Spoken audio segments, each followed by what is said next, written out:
Bienvenidos y welcome to the Biz Bruja podcast, where we're claiming our powerful intuition, our sacred medicina, embracing our magic and healing ancestral patterns, invoke powerful creations in our own well-being, our lives, familias, community, and our businesses.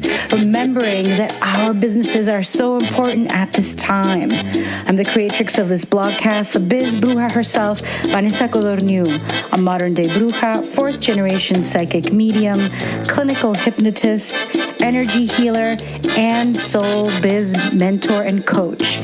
An Argentine-American who started reading adults at 16, became a professional intuitive at 22, and now guides creatives, intuitives, healers, and entrepreneurs to break through fears, connect to the practical power of their intuition so they can serve the world powerfully.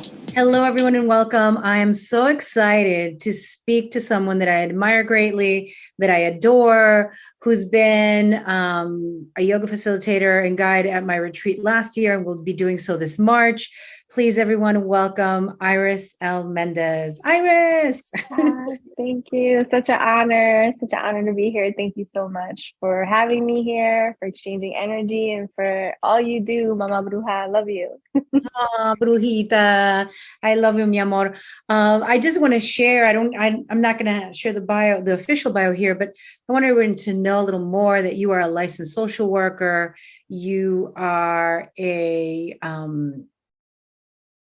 Reiki level 2 Usui Reiki practitioner, that you're a healing coach and author, a podcast host, a founder and owner of ILM Healing Solutions, and also a speaker, a teacher, and a guide. I mean, there's nothing you can't do, and you're doing it all. So I just was so excited to bring you on board. And to begin, Iris, I really want to know, what set you on this healing journey? Oh, first, thank you for that that bio. Yeah, I funny thing, I was named class tradeswoman in high school. So all those titles definitely fit that bill. As far as healing for me, I like to say I grew up from humbling beginnings, born and raised in Camden, New Jersey, and a lot of the modalities that I use today with myself, with my own lifestyle, with my clients, the Reiki, the mindfulness, the yoga, the going to psychotherapy and things like that, were not things that we were privileged enough to be encouraged to utilize or to incorporate. And so for me, it all really started, which I do talk about in my book a little bit. It all started with me wanting to feel physically better about my body. And it didn't hit me until maybe I would say post undergrad, they say the freshman 15, I had like the freshman 25, 35 plus, and I wasn't comfortable in my skin. I wasn't comfortable in my body. I knew that my mental health was just chaos. I wasn't taking care of myself. I wasn't loving myself. I wasn't eating the proper foods, and I was anxious all the time. Like it just kind of was one of those things where I knew, and this was maybe with my mid-20s, I knew that if I didn't make any changes then, that it would worsen for me. And I think the biggest thing for me was the physical aspect, was not feeling comfortable in my skin. And so that led me to work out, heal my body, put proper food in my body, proper nutrition. And then from there, that led to the mental health piece, getting the mental health support, admitting that I needed it, seeing a therapist, multiple therapists. And then from there, it, transitioned into the mindset, changing the mindset, which I think I had to do from the beginning for the physical piece. But and then I met you, and the spiritual part of it, the healing the 4 bodies, all the puzzle pieces all came together. And so it's been a journey, and I would say I'm still on the healing journey. So Absolutely. Yo también, we all are. If anyone ever says to me I'm completely healed or I know everything, I don't know. I'm run the other way, because we're always in motion. We're always learning. There's always more to uncover. Even as we expand, right? We hit that glass ceiling or that invisible block or challenge that we then uncover and heal. So yeah, I love that you are so open about that. How did you decide to become a licensed social worker? Did you always want to Uh, were you like a little kid, like, I want to help people, or how did it come up? so believe it or not, growing up, I used to want to be an actress and a choreographer or an attorney. So the idea of being a therapist or a social worker was not one that was at the forefront of my mind, or even so, there was no model of that either for me to be like, hey, I want to be that. It just kind of happened. I really feel like universe pushed me. I know that I always wanted to help people because of where I was from. Unfortunately, I saw a lot of people who didn't make it. And when I say make it, I don't just mean like, oh, you make it out the hood. I mean, like, unfortunately, people pass away from the streets kind of taking them in a sense, or them not taking care of their bodies, and people taking their own lives and things like that. And so for me, like, I didn't want to not be able to support people. So I wanted to gain as much knowledge. I've always been very eager to learn about the brain, the body, and the behavior. So when I went to undergrad, I was originally a law and justice major, and then I took some psych classes. So then that's kind of how that transpired. Once I finished, I ended up transferring my major to psychology. And then from there, it was like, okay, well, what's next? And I'm going to be honest, I didn't want to take the GRE. So I got my master's in social work. I honestly was operating from a checkbox at that time, where it was like, oh, first one to graduate and get a 4-year degree. Boom, what's next? Oh, I can do the next one. Let me check that off. And so I was kind of just going through the motions. I really didn't know what I wanted to do besides help people. And eventually, once I got my degree, these opportunities to become a psychotherapist fell on my lap. Those were not things that I pursued. And I became really great at it. And I became the thought leader and an expert in certain topics of mental health. So working with different, hospital settings, emergency room settings, psychiatric emergencies, outpatient mental health facilities, it kind of just became one of those things where I'm really great at it. I'm really great at it, even though sometimes I may not want to do it. I'm just good at it. So that's kind of how that happened. I obviously got my license because certain states you need it to practice in certain ways. I didn't get the clinical license, but I still have the clinical background and the hours for it. So I love that. I love that you were going with the flow and it happened, and that you're exactly where you need to be. So, I was in therapy like 20 years ago. A couple of years ago, again, I brought on a therapist after my brother passed, and it was the third family member that passed. What I've been noticing, so I say that to say that I am comfortable with therapy. I have no issue reaching out and getting support. But one of the things that I've observed is, like, Latinos, we have like my family, like, yo no soy loca, yo no necesito, I'm fine, I'm strong, I got it. What do you think is the top block for Latinos who are listening, BIPOC who are listening, when it comes to reaching out for help, for therapeutic support? I think that we as a culture are taught to be strong, and strength has a bias, because if you identify that you're in need of emotional support, or you're struggling emotionally, whether you're sad, angry, anxious, these are all normal feelings. We label them as a bad. And I think in our culture, that's seen as weakness when you just shove it. And so that strength that, we're told, in our cultures, in our households, you don't talk about what's going on in the house to nobody. You suck it up. And as women, especially women who are matriarchs in our culture, it's kind of like one of those things where our emotional body and our mental body, or taking care of our mental health hygiene, is seen as that weakness. You have to put on that, like, fuerte mentality. And if you don't, then whether, your cousin's going to say something to you, your grandma's going to say, I don't know, nah, you're fine. We grew up listening to that type of things. And so now as we evolve, we have to try to change those narratives that were created in us in our childhood that told us, you push forward, you suck it up, you put your big girl's panties on and you just keep going. Yes. And it's almost like you're disregarding your emotional vessel, your physical vessel, but the emotional piece that's inside, the spiritual piece that's inside, and the mental piece that are all impacted when things are chaotic in our lives, or not even in our lives, in the world.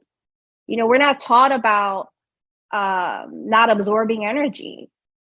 We're not taught about how to properly ground ourselves from a chaotic day or from being around lots of energies.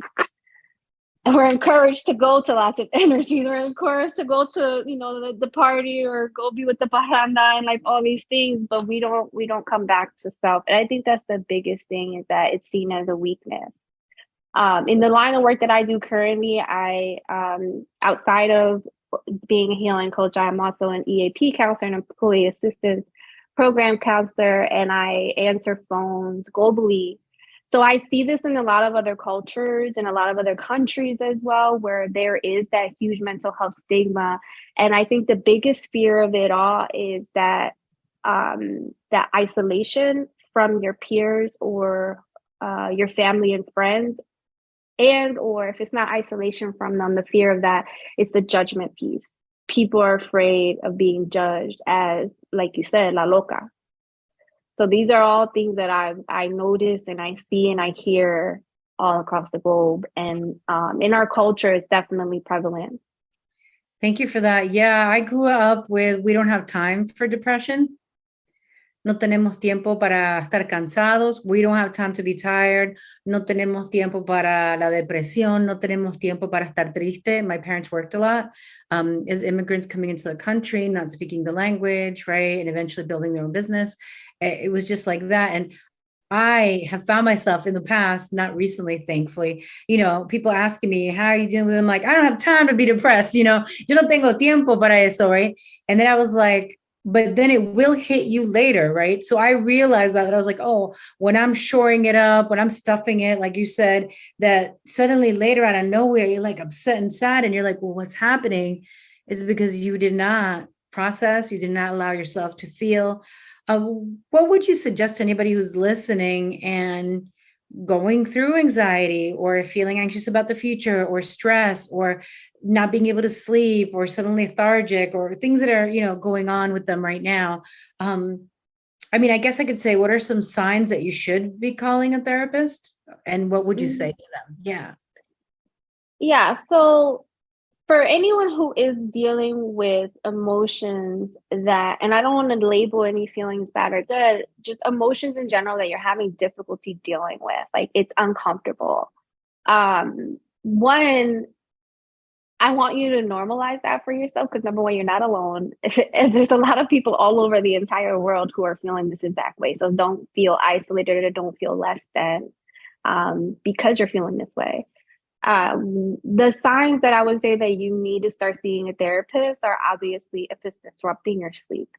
If you are noticing that you are not engaging in things that you normally would be interested in, if you're having crying spells to the point where, like you're dry heaving, or the crying spells are too frequent, that it's impacting or debilitating your ability to work.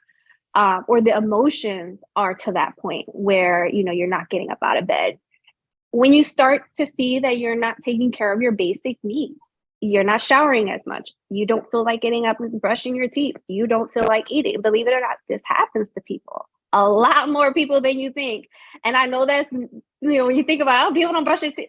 There's a lot of people who struggle to get out of bed every day and brush their teeth, let alone get out of bed and make their bed, let alone take a shower and feed themselves. So when it gets to that point, like seek support. One of my favorite ways that I like to promote seeking mental health for people is go to your insurance. But if you don't have insurance, there's a link that I always tell people to go to, is Open Path Psychotherapy Collective.org. They're sliding scale providers. Basically, those providers is a directory. They're willing to work with your income and give you like a sliding scale rate depending on like your insurance and your financial hardship or your job situation, income situation. So, but honestly, I feel like if you're thinking about getting help, then just get the help. Like if it comes to the mind, if it comes to the forefront of your mind, like maybe I need to talk to somebody, you probably need to talk to somebody. And it doesn't hurt even if you just go for 3 sessions. I mean, I offer single session therapy with the other, my other gig that I have.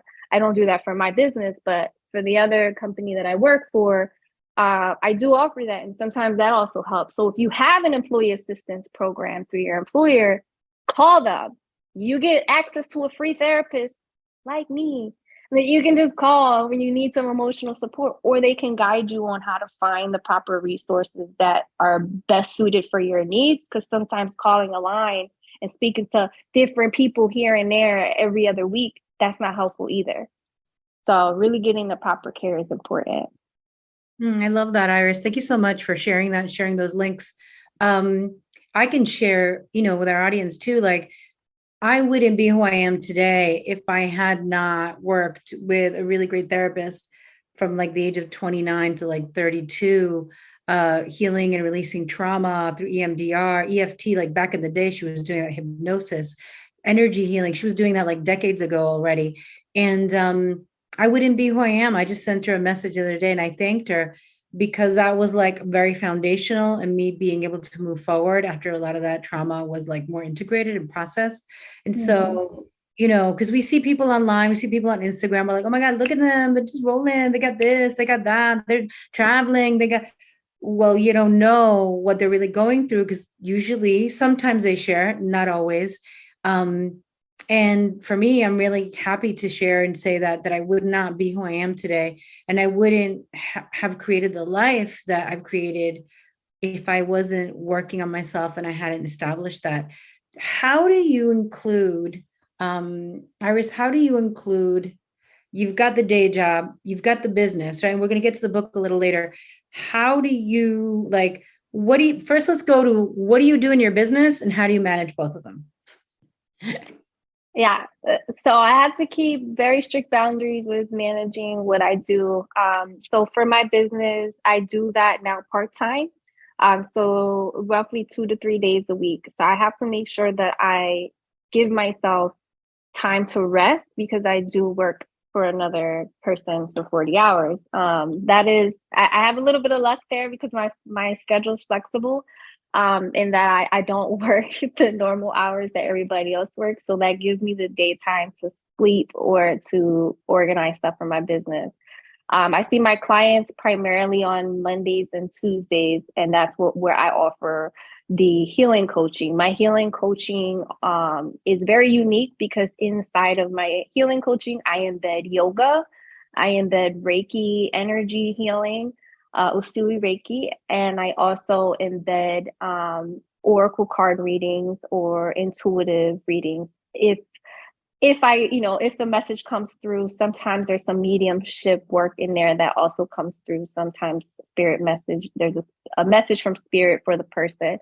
So all of that is incorporated in my healing coaching, which is more, they're 60-minute sessions with my clients, and they're more like self-inquiry sessions where I give them journal prompts and things for them to go back to as far as homework that is related to whatever goals they want to set for them within the 4 bodies: mentally, physically, emotionally, and spiritually. So that's how I've been working. I have to place very strict boundaries with my social life, and I keep a good planner. That's how I navigate it all. Yes, and honestly, yes. Honestly, I say no. I say no a lot. I say no when it's I don't have the energy for it. I say no, and that's how I balance it. And even if this for myself, like Saturday, I took a mental health day, and I decided, I was gonna go out. Right? No. I laid down. And I passed out for like 5 hours. By the time I woke up, it was too late to go out. So I was like, you know what? My body needs that. And that's okay. So I give myself a lot of grace, and I don't use the word lazy around here. Like, I don't drop that word because, first of all, I think that we're supposed to be growing crops and outside and naked and running around and just being free anyway. So we're supposed to be lazy. I think. No, I'm okay with being lazy a little bit, as long as the checklist is done and I'm seeing progress and there's productivity and my clients are doing well. I see them doing well, and that's the stamp that I need. So, and also too, I mean, as we heal the word lazy and just say rest, right, or play, or whatever we want to call it, you're setting the energetic pattern and the energetic model for anyone who comes across your energy, because you're taking care of yourself. yeah. I love that. So something is coming to my heart, to me está llegando a la mente, is that I wanted to know, what are some of the gifts that you feel that you're leaning into in the work that you do in this world and in your life that are coming from your ancestors? What are some of those gifts that you're leaning into? It's funny you say that. I just saw an old Facebook status from a year ago when I was doing some family tree stuff, and I got my ancestry and all that. And what I learned was that my grandma, she calls us the Indios, which is Antaino. So my grandma calls her grandmom, great grandmom, she calls her fue de Indio. And so that just means that they were maybe a little bit darker skinned. They were from the villages. And my grandmom told me that one of my ancestors was, forget which one, but like one of my great grandmoms or great aunts or whatever was a medicine woman. The other one was a doula. So it's really interesting how I've been tapping into certain things, or how certain things have been finding me, especially over the past 2 years.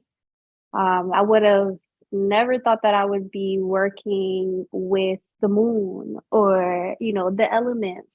And so a lot of that I feel is my roots coming back and literally bringing me back out to the roots, literally bringing me back out to the nature, to grass. And so utilizing things like, having an altar in my home and things like that was stuff that I didn't do before that I'm doing now to connect to them. And I feel like, honestly, I think if I were to, from a spiritual place, think about my where I've been in my career and why I am where I am, I think that therapy, social work, psychotherapy, all of that was the foundation that I needed. Because I have the education, the expertise, the licensure, the cert, whatever, all the things, right?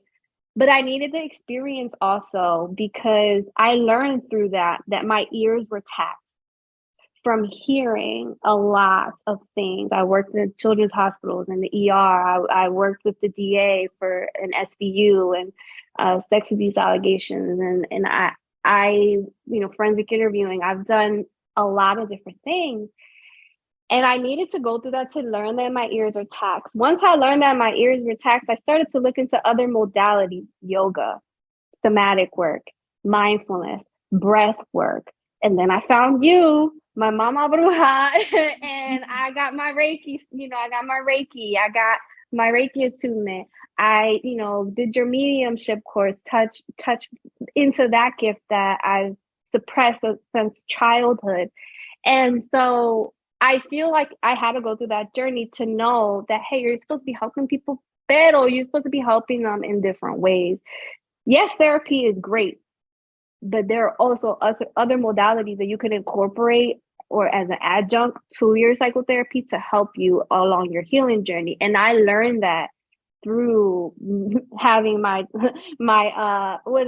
throat chakra, from talking so much with clients and hearing so much from clients, that I was like, you know what, I need to use other ways, my hands, right, non-invasively through Reiki, yoga, modeling that behavior of how do you give back to your body, breath work, mindfulness, right? So it's really exciting, because who knows what else, what other doors it'll open. Like, even with you, I tried, some of the services that you offer, so the ancestral healing, things that I would have, the Akashic records, like things that I didn't even know what it was. So, I'm grateful to you for that, because you definitely opened that for me too, to be able to, like, it was like a light bulb. Boop. You were the puzzle piece I needed in my life. I love you, Iris. And I'm so happy that I could serve in that way, and that you are now also like showing up in my retreats and helping those and being the puzzle piece for other people. Me encanta. And that's why, I mean, I wanted you on because I love you. I admire you. I love the work that you're doing. And also because I wanted people to know about that you are a therapist, that you are trained in this way, and that you're also doing these modalities, because it's important for me, from my perspective of all these years of healing work, to have both. I mean, sometimes people come into hypnosis, I'm like, are you working with a therapist? Because there's going to be some fallout probably from the hypnosis that we're doing at some point, some integration stuff that you're not going to go book another hypnosis session to like integrate. You're going to work with a therapist to do that. And so I think that we're in a place where we can tap into both worlds, right? The foundation of the spiritual practice and the embodiment practice, somatic practices, breath work, intuition work, healing work, ceremonia, altar building, and also beautiful techniques like EFT, EMDR, talk therapy, CBT, all the things that they, DBT that is available for us. Let me see what's on my heart. A couple of things. I want to get to the book, but before we get there, what could you share with us if you're comfortable? Is there a particular ancestral pattern that you had to break? Because you just shared with us what you're leaning into con los antecedentes, right? And how they're influencing your trabajo right now. But what did you have to heal to be able to be who you are today? And you could just share one, and you could pick whatever one you want to share. Yeah. I think, there's a lot. I'm like, hold on, I gotta pick just one. I think mainly is getting back to Pachamama, getting back to honoring Pachamama, getting back to utilizing herbs and Mother Earth to heal our body. I think that's a huge calling for me. And I think the ancestors are loud. Like, I feel a little bit. Ancestors are loud for me, because it's almost like I have to, like you said, be that example.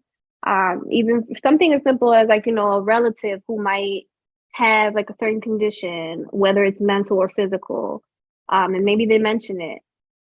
I have this unique ability to be able to tap internally and be like, oh, have you tried this? Or have you tried that? Or slide some, I'll bring you some herbs next time I come over, or hey, let's try this yoga pose, or let's try this. So for me, seeing like my niece come to me and, do a wheel pose every time she sees me, because she knows, hey, look, and they call me Lisi. She's like, look, Aunt Lisi, look what I can do.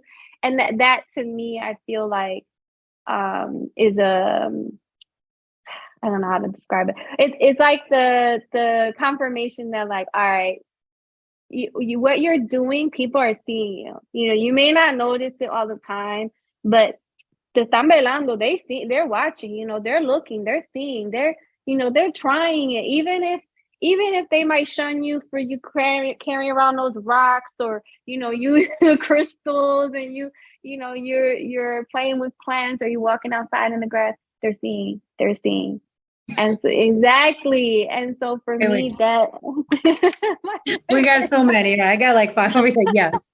So breaking that pattern, I guess, of fear and disconnection from Mother Earth and the elements and the tech and the alternative healing techniques, which are not really alternative healing, they're really like indigenous healing. So, and that's amazing that you're already like impacting the next generation. Yeah, it's a beautiful to see with my niece, for sure. She's definitely watching, and I even got her like this journal of her birthday and this crystal book, and she comes over and she looks at my Reiki book. She saw it in my bookcase once, and she's like, this looks like witchcraft. So she's watching TV, whatever she's watching, that's what her bias is already as a young age. But when she sees me, she sees it's normal, like it's not off with her head. Yeah, totally. I love that. And what led you to write your book, Healing My Four Bodies, an interactive guide to self-inquiry and solutions for the soul? What led you to write that book? So this book was in the process for over 5 years before I actually finished it. And it was something that I started in the middle of my healing journey when I was primarily focusing on the physical body. So originally this book was going to be an ebook that had tips on wellness. And over time, I was, doubting myself and who was I to write a book about helping people and all these different imposter syndrome. And so it collected dust. My manuscript just collected dust. And it wasn't until the end of, I always knew I needed to finish it. Literally every year for my New Year's resolutions, I would write, finish the book, finish the book. 1 year would pass and the book ain't done. And then finally, end of 2020, as you know, I suffered a few different instances in 20. I think 2020 was big for everybody, but towards the end of 2020, I had 2 car accidents within 80 days apart. Not my fault. And when I had the first accident, I wasn't grateful for my life. I was mad that I couldn't go do the things that I wanted to do for that weekend. Instead of being grateful that I was still alive. And then 80 days later, I have another accident and lo mismo, the same thing. I'm like checking myself because I'm like, you need to be grateful for your life. Like this was the second time in 80 days and you're still here. So I came home, I got down on my yoga mat in child's pose. I cried and I was like, I felt that. I said, all right, I'm gonna finish because the reality is I could have lost my life in the thing that I wanted to finish. The thing I kept saying I'm gonna finish, I didn't do it. I didn't put it off and my life could have ended. So to me, it was like my little way of like staying like immortal, so to speak. But I really wanted to get this out there because I knew that I had experience and education and knowledge to share with people. So I heard spirit loud and clear that November of 2020, and I came home and I buckled down and I said, this is going to be done. So by the following year, I launched it in November on Black Friday, which was my birthday. So. Oh my God, so good, so good. Definitely, we're going to be posting the link. So if anybody's interested, and I do recommend that you just buy it and purchase it and follow Iris. Iris, what is something that is on your heart that you would love to share with our audience, con nuestra gente que están oyendo? I think something that's on my heart that I would share is a concept or not a concept, but a theme that I feel with the collective and with my clients is the idea that healing, like you said, there's an end to it.